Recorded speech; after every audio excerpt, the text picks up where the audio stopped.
O Allah, verboja shikimin dhe bëje që të bjerë në pusin e saj. Kështu u lut Said ibn Zeid, Zoti qoftë i kënaqur prej tij, ndaj një gruaje, Arwa bint Uwais, e cila i bëri shumë padrejtësi.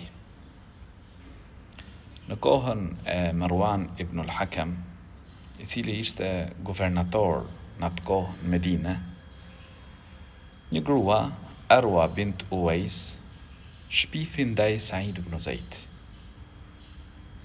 Shpifi një shpifje të rëndë për Saidin, duke thënë për të se i kishte zaptuar një pjesë toke. Ndërkohë Saidi ishte i pafajshëm, nuk i kishte hyrë në hak. Madje, kur i shkon lajmi Saidit, i vjen tepër e rëndë, sepse ai ishte njëri prej shokëve të profetit alayhis salam, njëri prej 10 përgëzuarve me xhennet. Dhe tha, si mund ta bëj unë diçka të tillë, ndërkohë kam dëgjuar profetin alayhis salam dhe përmendi atë hadithin siç kuptohet prej fjalëve të profetit alayhis salam se kush zapton një plumb tokë, pra i varet atij në qafë nga 7 toka. Zoti na rujt. Dhe ky hadith transmetohet tek Buhariu dhe Muslimi. Dhe tha, o Zot, pra ajo ka gënjur për mu. O Allah, boje që të dal i lam para muslimanëve.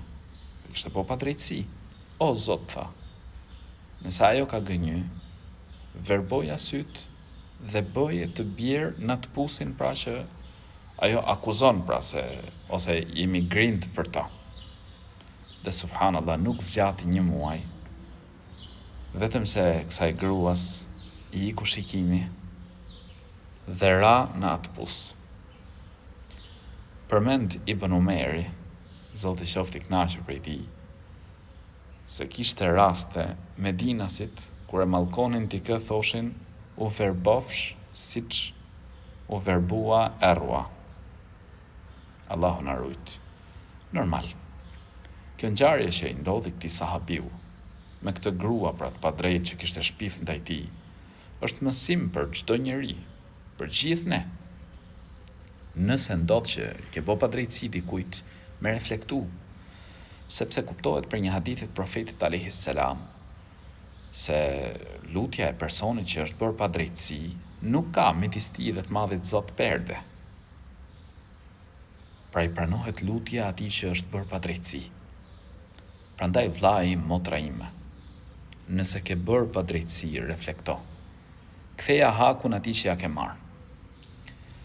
E ty që të është bërë padrejtësi, dije që është dikush që ka për të ta dhënë hakun tënd. Është i Madhi Zot, Allahu i lartësuar.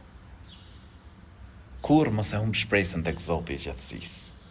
Alus Allahun e lartësuar që ta përmirësoj gjendjen tonë. Amin.